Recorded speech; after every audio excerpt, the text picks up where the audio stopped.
Oh, that looks beautiful.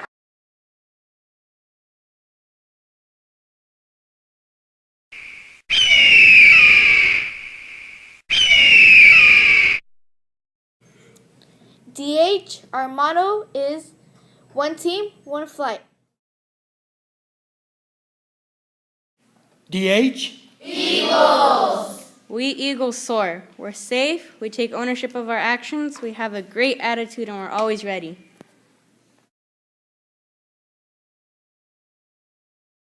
I would like everyone now to stand up straight and tall with pride and dignity as we honor our country by reciting the Pledge of Allegiance.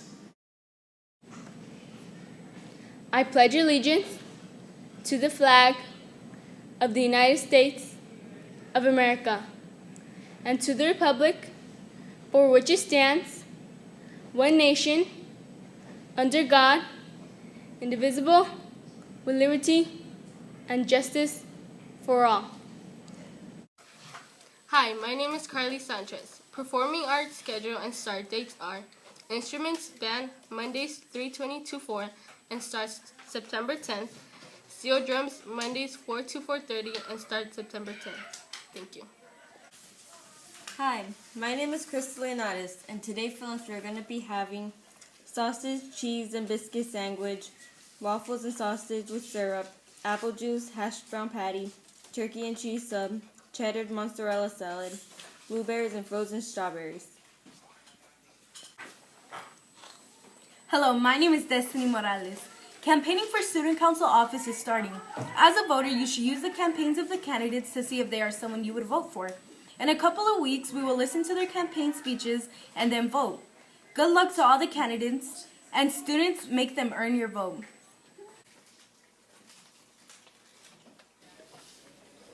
Hi, my name's Haley Garcia. The DH News would like to give a big shout out to Miss Klukas' first grade class. They are off to a great start this school year.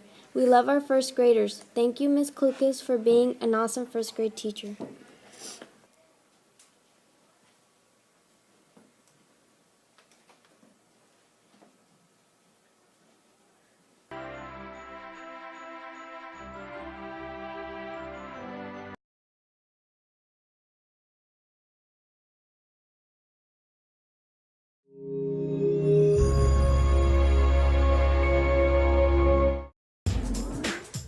The Industrial Revolution modernized the United States and Canada during the 19th century.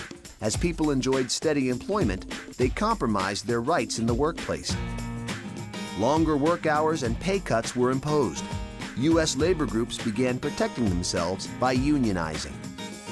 In Canada, unions were illegal until 1872, when thousands of Ottawa laborers marched to Prime Minister John Macdonald's home.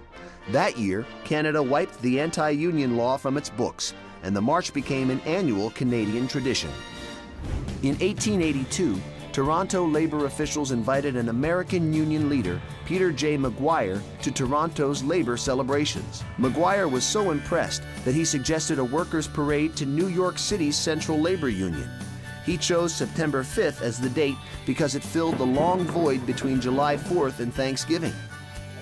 Coincidentally, that same year, a machinist from Paterson, New Jersey, Matthew Maguire, also proposed a laborers' celebration.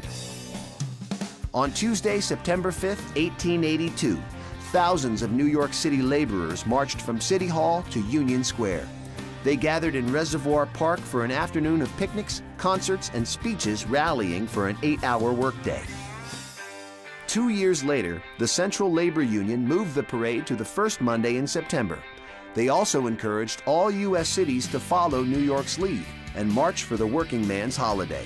For many, the choice was to either spend the day at work or march without pay. That began to change when Oregon became the first state to legalize the Labor Day holiday in 1887. Other states, including New York, soon followed. It took a political disaster to put Labor Day on the national calendar. In 1894, railway workers in Pullman, Illinois went on strike to protest wage cuts. President Grover Cleveland faced pressure to end the demonstrations and sent 12,000 federal troops to break the strike. Violence erupted. 2 strikers were killed, and Cleveland's harsh methods made headlines. In an attempt to appease the nation's workers, he signed a bill to make Labor Day a federal holiday. Cleveland still lost that year's election.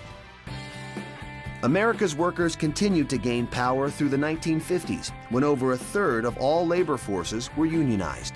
Labor Day had become a time to rally workers for safer conditions, fair pay, and benefits. But in the second half of the 20th century, the U.S. labor force diminished. Many factories closed. Jobs were outsourced to other countries.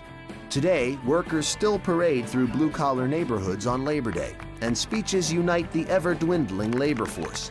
But the day's true call has quieted. For now, most Americans leisurely enjoy the holiday as summer's last bow.